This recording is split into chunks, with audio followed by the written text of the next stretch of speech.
Welcome back. You're watching SA Today with me, Unathi Batyashe. Let's continue here now. The National Sea Rescue Institute says an average of 1,477 people drown in South Africa every year. The NSRI conducted a study into fatal drownings from 2016 to 2021. Now, to tell us more about the study, we're now joined via Zoom by Dr. Cleeve Robertson, Chief Executive Officer at the National Sea Rescue Institute. So thank you so much for your time this afternoon. Now, talk to us about the study. What was the main objective and, of course, the focal areas? Good afternoon, and thank you for the opportunity. Well, this was a retrospective epidemiological study done on the South African Police Service's fatal drowning data from 2016 until 2021. And as you've correctly said, the average fatal drownings per year were 1,477. So that was a total of 8,862 fatal drownings over the study period. And I think it revealed some interesting facts. The first is, from a geographic point of view, the highest prevalence of drowning or highest incidence was in KwaZulu-Natal, followed by the Eastern Cape, the Gauteng, and then the Western Cape.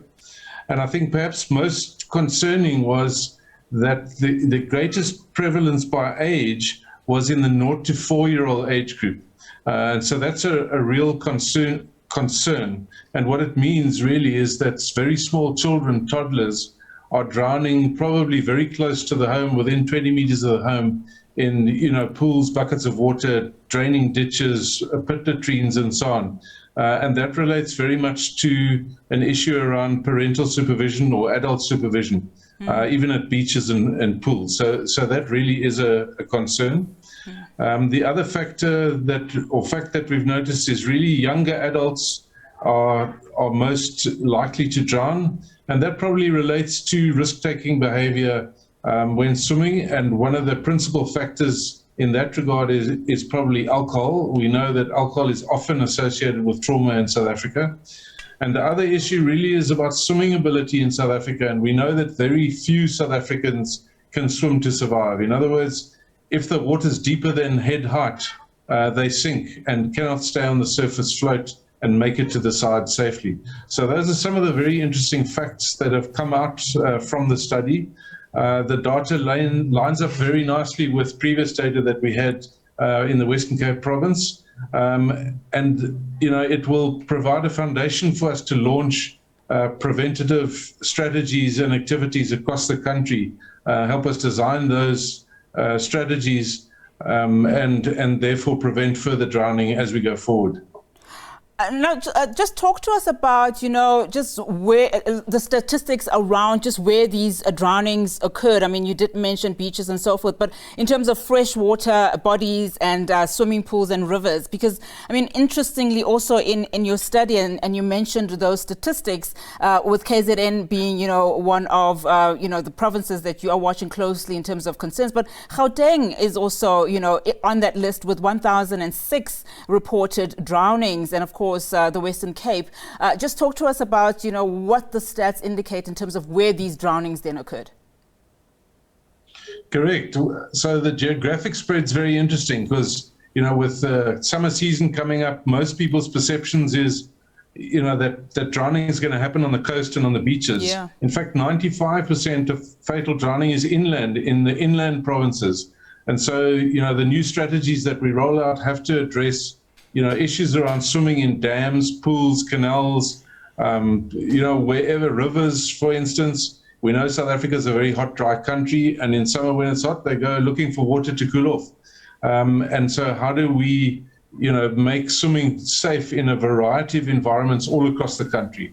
And so, that's informing a lot of our strategies, like the Pink Rescue Buoy program that we've rolled out on many beaches in South Africa and on inland dams, the survival swimming container that we've innovated to try and provide swimming training facilities to very rural populations.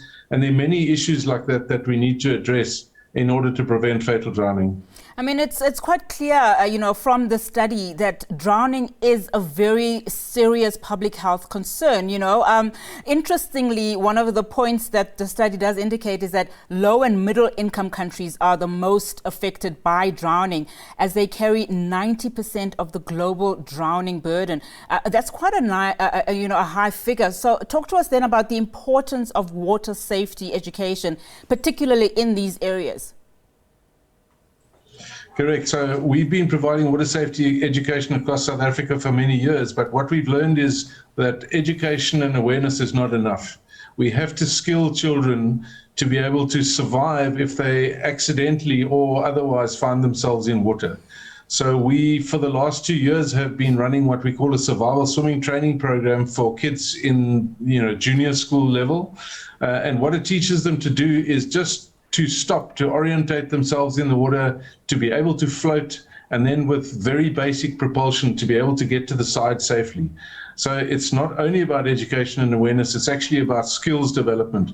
And to us, and myself, having been born in a coastal province and having grown up next to the sea, it really is a survival skill, and it needs to be mainstreamed really in the education department so that every child that comes out of school is able to swim to survive. So effectively, if every child is taught to swim by the age of 15, the adult population will therefore be skilled as well and be able to, survive if they ever have to be in water.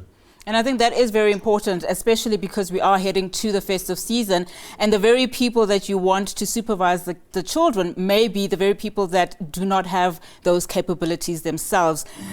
Dr. Robertson, thank you so much for your time. Really important information here this afternoon. Thank you. Dr. Cleeve Robertson, he's the Chief Executive Officer from the National Sea Rescue Institute.